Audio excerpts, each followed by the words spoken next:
rasuluh shadiqul wa'dil amin.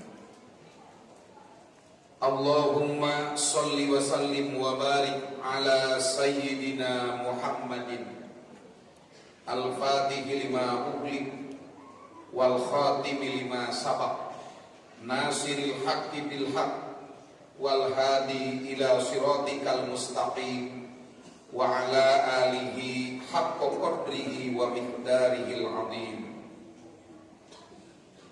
Faya ibadallah, usi nafsi wa iyyakum bitaqwallah, faqad fazal muttaqun.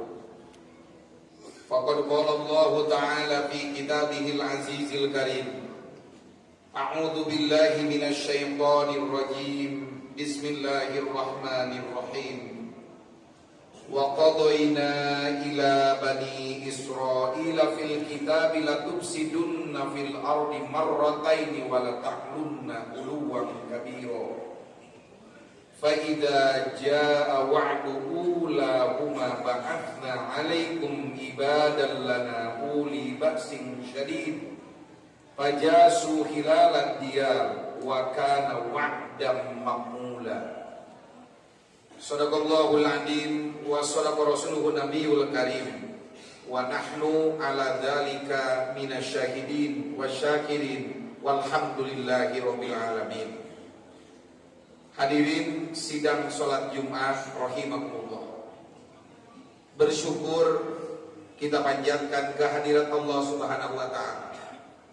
Alhamdulillah kita masih diberikan kesempatan oleh Allah Subhanahu wa taala untuk memaksimalkan ikhtiar kita dalam rangka pengabdian tertinggi kepada Allah Subhanahu wa taala. Mudah-mudahan Allah Subhanahu wa taala memberikan kita rizki istiqomah untuk menapaki hidup di jalan syariat agama Allah. Sholawat beserta salam semoga senantiasa Allah limpahkan kepada junjungan kita, uswah hasanah kita, panglima kita, suri tauladan kita, yakni Habibana wa Nabiyyana Muhammad sallallahu alaihi wasallam. Hadirin sidang Jumat rahimakumullah. Saat ini sudah hampir 10 hari hati kita, batin kita, ruh yang paling dalam kita tersayat-sayat menyaksikan bagaimana biadabnya Zionis Yahudi Israel membombardir kaum muslimin yang ada di Palestina, terutama di jalur Gaza. Pertanyaan terbesarnya adalah wa kaifa nahnu li ahwalil muslimin al-yawm. Bagaimana sikap kita terhadap kaum muslimin yang teraniaya di bumi Palestina? Lalu kewajiban apa dari Allah terkait dengan Palestina bagi kita sebagai manusia, bagi kita sebagai seorang muslim? Yang pertama adalah kewajiban kita tentang Palestina, ma'rifatut tarikh wa haqiqatil Palestina. Kita harus mengetahui tentang sejarah dan hakikat Palestina, kedudukan di jantung hati kita sebagai orang beriman. Kenapa? Karena dari sejarahlah kita dapat mengambil sikap, menempatkan posisi dan kedudukan hati, otak dan visi kita terhadap Palestina. Seorang ulama pakar sejarah yang bernama Syekh Muhammad Asy-Syibai, beliau mengatakan, Iqra'ut tarikh bihi ibad dolla qaumun laisa yadrunal khabar. Bacalah sejarah karena di dalam sejarah itu ada kehidupan. Orang yang tidak memahami tentang konteks sejarah, dia akan kehilangan kehidupan.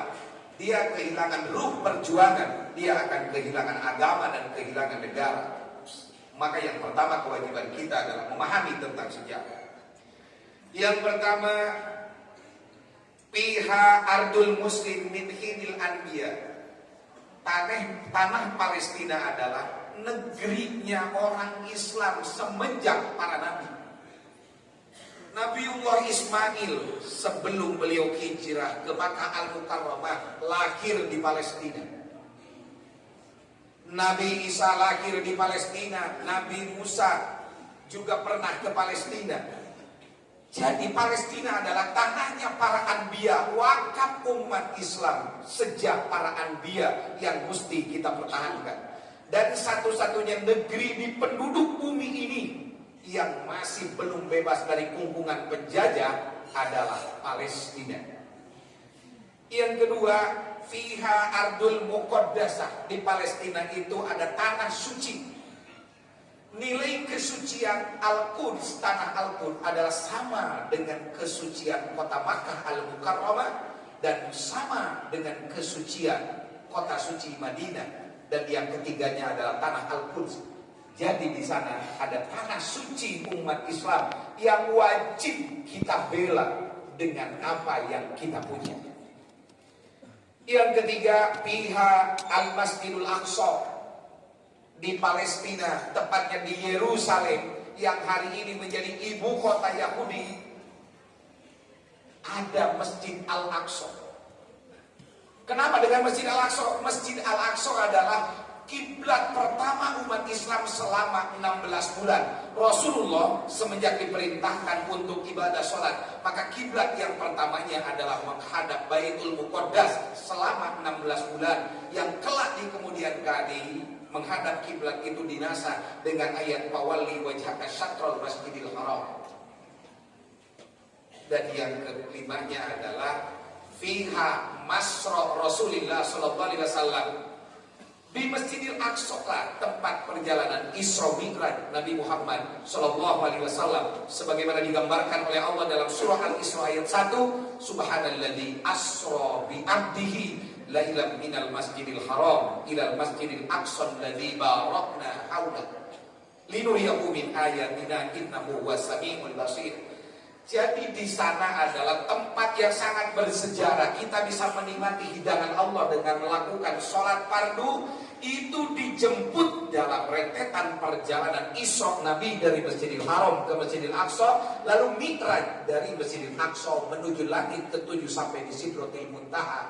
Masjidil Aqsa adalah epicentrum sejarah umat Islam yang wajib kita pertahankan. Yang keenam, fiha wulida madhabuna al-imam Syafi'i. Di Gaza lah yang hari ini dibombardir. Ada satu kegiatan etnis cleansing, penghapusan etnis manusia, genosid yang dilakukan oleh Yahudi Israel terhadap masyarakat yang ada di Jalur Gaza tanpa pandang bulu. Padahal di sanalah Imam Syafi'i lahir, adalah di Jalur Gaza, yang madhab cara pandang berpikir tentang ilmu fikihnya menyebar ke seluruh pelosok dunia. Inilah sejarah yang tidak boleh dilupakan oleh kaum muslimin. Yang kedua, berkaitan dengan gejolak Palestina, apa yang mesti dilakukan sebagai orang beriman, sebagai orang muslim, sebagai manusia? Ma'rifatu qadiyati Bani Israil. Kita mesti memahami man huwa Bani Israil, siapakah Bani Israil. Kata-kata Israil sesungguhnya adalah julukan Allah bagi Nabi Yakub alaihi salam. Nabi Yakub itu mempunyai 12 orang anak. Ketika menikah dengan seorang istri yang bernama Laya, Nabi Yakub mempunyai 6 orang anak. Di antaranya adalah Zabulon, Samun, Robin, Yashaki, Yahuda. Lalu Nabi Yakub menikah dengan istri yang kedua, yaitu Rahil, dan beliau mempunyai 2 orang anak, yaitu Bunyamin dan Nabi Yusuf alaihissalam. Dan yang ketiga, Nabi Yakub menikah dengan seorang istri namanya Zalpah, mempunyai 2 orang anak, namanya Dan, yang kedua Asir. Dan yang keempat, Nabi Yakub menikah dengan seorang istri namanya Zalpah, punya anak namanya Yashaki dan Naktafi. Itulah yang disebut dengan Bani Israel, anak-anak Nabi Yakub alaihissalam. Dan kelak dari anaknya itu lahir sebuah sekte yang bernama Yahudi. Tetapi karena mereka di antara orang-orang keturunan Israel ini, orang-orang yang membuat kerusakan di muka bumi, maka Allah gambarkan di dalam surah Al-Isra ayat 4, wa qadaina ila bani Israila fil kitabi latufsidunna fil ardi marrataini wa la ta'lunna uluwan kabira. Dan aku tetapkan kepada anak-anak Israel dalam kitab, yakin mereka akan membuat kerusakan di permukaan bumi 2 kali, kata Allah. Kali pertama adalah ketika mereka membunuh para nabi. Nabi Yahya dibunuh oleh Bani Israel. Nabi Zakaria dibunuh, digergaji oleh Bani Israel. Jadi tentang pembunuhan bagi mereka adalah sebuah hal yang lumrah. Dan inilah yang menghentak kemanusiaan kita. Seandainya ada manusia muslim yang tidak ada empati, apalagi simpati dalam bentuk tindakan nyata bagi sahabat kita yang ada di Palestina, sungguh sudah keluar dari pribadi kemanusiaannya. Kenapa? Karena bukan hanya orang Islam yang dibombardir oleh orang-orang Israel, Yahudi laknatullah, tetapi adalah kemanusiaan pun terkoyak di jalur Gaza, di Palestina, karena mereka berbuat kerusakan. Tapi kata Allah, setelah perbuatan mereka yang pertama membunuh para nabi, mereka pun akan melakukan tindakan kerusakan di permukaan bumi yang kedua kali. Dan mungkin inilah saatnya mereka melakukan kerusakan di muka bumi seperti digambarkan oleh Allah Subhanahu wa ta'ala. Tetapi kita harus meyakini ayat selanjutnya, surah Al-Isra ayat 5. Fa idza jaa wa'du ulahuma ba'asna 'alaihim ibadan lana uli ba'sin syadidin fajasu hilal diyar wa kana wa'dan maf'ula. Nanti setelah datang janji Allah, aku kirim kepada mereka ibadan lana, seorang hamba-hambaku uli ba'sin syadid, yang mempunyai kekuatan yang dahsyat. Mereka datang di sela-sela tanah Palestina, mereka membunuh orang-orang Yahudi. Lalu jangankan bangunan, bebatuan yang ada di tanah Palestina pun berkata, wahai kaum muslimin, di belakangku ada orang Yahudi yang penting untuk dibinasakan. Hadirin sidang ahli Jumat rahimahullah. Pertanyaan selanjutnya, di manakah posisi kita sebagai kaum muslimin terhadap nasib kemanusiaan yang terjadi di Palestina? Yang pertama, kita terus harus melakukan doa-doa kita. Maka lewat mimbar khotib Jumat pada Jumat kali ini, khotib berwasiat kepada seluruh imam masjid yang ada di Kabupaten Ciamis, kepada setiap kaum muslimin yang merasa hatinya masih terkait dengan sejarah Palestina dan Masjidil Aqsa, berdoalah dengan hati yang penuh rintih kepada Allah Subhanahu wa ta'ala agar mereka diberikan ketabahan, keteguhan, kesabaran dalam rangka menjaga Masjid Al-Aqsa, dalam rangka menjaga tanah wakaf umat Islam, dan dalam rangka menjaga tanah suci Al-Quds di Palestina. Karena kita tidak bisa menjaganya, maka kita antarkan dengan doa. Kenapa dengan doa? Karena Rasulullah bersabda, ad-du'a'u silahul mu'min, doa itu senjata orang mukmin. Mari kita saksikan bagaimana hebatnya doa orang beriman di seluruh ufuk penjuru dunia. Tatkala 300.000 tentara cadangan Israel sudah siap di perbatasan jalur Gaza, tatkala pesawat dan kapal induk Amerika sebagai backup kekuatan Israel di dunia merangsek ke jalur Gaza lewat lautan Mediterania, tapi kecanggihan doa orang beriman itu luar biasa. Hari ini di Tel Aviv diguyur banjir besar dan ada topan gurun pasir yang melanda pasukan Israel. Inilah doa-doa orang beriman yang diijabah oleh Allah Subhanahu wa ta'ala. Maka dalam rintih malam kita, setiap ba'da sholat kita, apabila kita ingin mendapatkan hujah di hadapan Allah tentang tanggung jawab kita terhadap Palestina, tanggung jawab kita terhadap kaum muslimin, lantunkan doa. Walaupun tidak dengan bahasa Arab, lantunkan dengan doa-doa bahasa kita, karena Allah memahami setiap bahasa makhluknya. Lalu kata Rasulullah SAW, setiap orang yang tidak punya kepedulian terhadap nasib orang beriman, maka itu tidak diampuni dan itu tidak dimasukkan dalam golongan umatku, kata Rasulullah. Laisa minna man lam yahtam amrul muslimin. Bukan golongan umatku orang yang tidak punya kepedulian terhadap nasib orang-orang Islam. Berdoa. Yang kedua, tugas kita adalah lisan kita, para khotib kita, para pendakwah kita, katakanlah tentang heroisme perjuangan kaum muslimin yang ada di Palestina. Sandi perlawanan terhadap Palestina dengan Topan Al-Aqsa memberikan sebuah pelajaran penting kepada kita. Jalur Gaza adalah penjara besar. Rasialisme yang hadir di abad modern, karena jalur Gaza lebarnya 12 km, panjangnya 46 km, nyaris dibentengi dengan tembok raksasa setinggi 15 meter dengan kawat berduri yang disambungkan dengan saluran listrik. Tidak ada sumber makanan, tidak ada sumber minuman, tidak ada sumber energi listrik hari ini, dan obat-obatan pun diputus dari seluruh dunia. Hanya ada 2 jalur yang masuk ke dunia internasional. Satu Repah yang ada di Mesir, Gunung Tursine, yang kedua ke tepi barat, tapi itu pun terhalang oleh angkuhnya, biadabnya terorisme Israel. Tapi apa yang diberikan pelajaran oleh sahabat kita di jalur Gaza? Ketika ditanya, apa yang membuat Anda bertahan di jalur Gaza? Mereka menjawab, kami tidak ada makanan, kami tidak ada minuman. Yang ada pada kami hanya Allah. Dan kami bisa bertahan sehari semalam dengan sebutir korma. Lalu lisan kami tidak pernah berhenti dengan Al-Quranul Karim. Inilah yang mengantarkan kepada kita.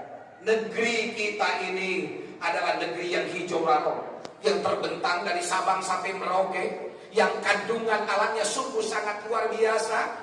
Saatnya kita mensyukuri negeri ini untuk selalu taat kepada Allah, menyatakan pembelaan yang sangat dahsyat kepada saudara-saudara kita. Betapa saudara kita yang dihimpit dengan berbagai kesulitan. Mereka dianeksasi, mereka diagresori, mereka juga dibunuh, dibombardir. Tapi dengan keteguhan imanlah mereka bisa bersabar. Inilah yang disabdakan Allah dalam Al-Quran. Fabasyiris syabirin alladzina idza asabathum musibah qalu inna lillahi wa inna ilaihi raji'un. Jadi kekuatan orang beriman terletak pada iman, terletak pada kesabaran dan keteguhan, dan itu hanya akan didapatkan ketika orang-orang mampu komitmen dengan Al-Qur'anul Karim. Yang kedua, kaum muslimin juga harus menghadirkan sebuah kepemimpinan yang kokoh seperti dalam Al-Quran, uli ba'sin syadid. Kenapa? Tatkala Israel berperang, betapa negara-negara Eropa lewat Uni Eropa, Amerika dengan NATO-nya, mereka berdiri tegak membentengi Israel. Tapi mana negeri-negeri muslim ini, di mana? Saudi Arabia yang terkoyak, negeri-negeri muslim dalam kondisi yang sangat lemah. Kenapa? Karena kita belum bisa menghadirkan sosok kepemimpinan yang uli ba'sin syadid. Pentinglah bagi umat ini, bagi negeri ini, bagi negeri-negeri muslim untuk mengantarkan sosok-sosok pemimpin yang uli ba'sin syadid, agar mereka bisa tegar berdiri membela nasib-nasib kaum muslimin yang teraniaya, membela manusia-manusia yang ternoda dan teraniaya. Untuk itulah mudah-mudahan Allah Subhanahu wa taala merapatkan barisan kaum muslimin. Dan itulah sumber kekuatan inti abadi kaum muslimin. Innallaha yuhibbul ladzina yuqatiluna fi sabilihi shaffan ka'annahum bunyanun marsus. Sesungguhnya Allah mencintai orang-orang yang berjuang berperang di jalan Allah. Mereka berbaris kokoh laksana bangunan yang tersusun rapi, yang sulit digagalkan, dihancurkan oleh pasukan musuh. Saatnya pelajaran Palestina bagi kita umat Islam, terutama yang ada di Kabupaten Ciamis. Mari kita bergandengan tangan, bersatu padu.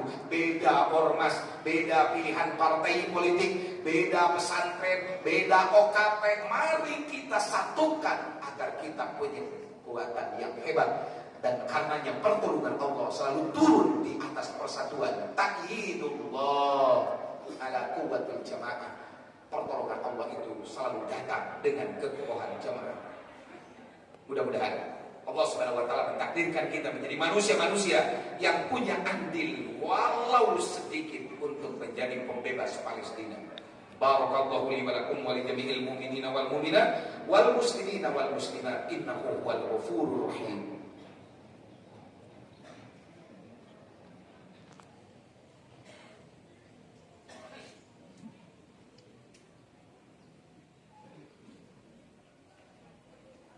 Alhamdulillahirabbil alamin. Alhamdulillahilladzi arsala rasulahu bil huda wa dinil haqq liyudhhirahu 'ala ad-dini kullihi wa kafa billahi shahida. Asyhadu an la ilaha illallah wa asyhadu anna Muhammadan 'abduhu wa rasuluh shadiqul wa'dil amin.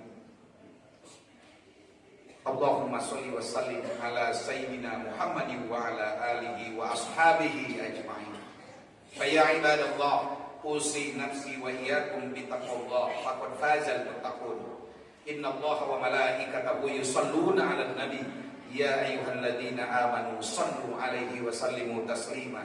Allahumma ighfir lil mu'minina wal mu'minat wal muslimina wal muslimat al ahya'i minhum wal amwat wa ya qadiyal hajat wa ya mujibad da'ata wa ya mujibad da'awat. Allahumma ansuril islam wal muslimin. Amin. Allahumma ansur ikhwanana al muslimin. Allahumma ansur ikhwanana al muslimina fi Palestin wa ansur ikhwanana al muslimina fi Gaza. Allahumma ansur juyusal mujahidina fi kulli makan. Allahumma ansur juyusal mujahidina fi Palestin. Allahumma ansur juyusal mujahidina fi Gaza. Allahumma ahlikil yahud al-ghasidin al-ardal muqaddasah.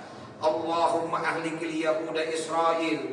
Allahumma ahlikil kafarata wal musyrikin wal hasidin wal zalimin wa dammir a'da'aka a'da'ana a'da'ad-din. Allahumma farriq jam'ahum wa shattit samlahum wa farriq jam'ahum wa shattit samlahum wa ahlik aslihatahum. Allahumma hariril masjidal aqsa. Allahumma hariril masjidal aqsa. Allahumma hariril masjidal aqsa. Wahfad masjidal aqsa. Wahfad man yuharriru masjidal aqsa. Wahfad man yujahidu li tahriril masjidil aqsa. Wahfad man yuharriru li tahriri masjidil aqsa.